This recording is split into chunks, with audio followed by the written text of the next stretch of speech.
అందరికీ నమస్కారం. మళ్ళీ మరో ఘోర విమాన ప్రమాదం అయితే చోటు చేసుకోబోయింది. 75 మంది ప్రాణాలు గాల్లో. అసలు ఏం జరిగింది ఏంటి వివరాలు తెలుసుకుందాం. వీడియో పూర్తిగా చూడండి. అలాగే తప్పకుండా లైక్ చేయండి. మరిన్ని అప్డేట్స్ కోసం ఛానల్‌ని సబ్స్క్రైబ్ చేసుకోండి. చాలామంది వీడియోస్ చూస్తున్నారు కానీ సబ్స్క్రైబ్ చేసుకోవడం లేదు ఫ్రెండ్స్. తప్పకుండా సబ్స్క్రైబ్ చేసుకొని ఫాలో అవ్వండి. లేటెస్ట్ అప్డేట్స్ అన్నీ ప్రతిరోజు మన ఛానల్ ద్వారా మీకు తెలియచేయడం జరుగుతుంది. వివరాల్లోకి వెళ్ళిపోతే గాల్లోనే ఊడిపోయిన విమాన చక్రం. స్పాట్‌లో 75 మంది.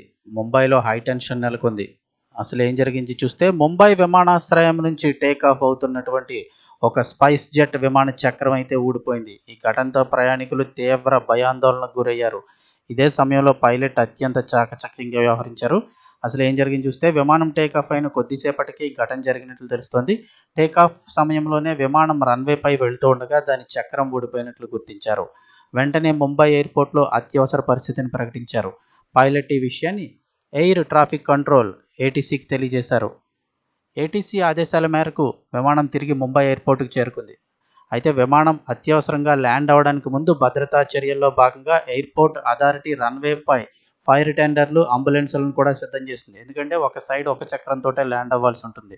విమానం సురక్షితంగా రన్వేపై దిగిన తర్వాత అందులోని 75 మంది ప్రయాణికులను కూడా సురక్షితంగా బయటకు తీసుకొచ్చారు. అదృష్టవశాత్తు ఎవరికి ఎటువంటి గాయాలు కాలేదని స్పైస్ జెట్ అధికార ప్రతినిధి తెలిపారు. ఈ ఘటనతో విమానాశ్రయంలో కొంతసేపు విమాన రాకపోకలకు అంతరాయం కలిగింది.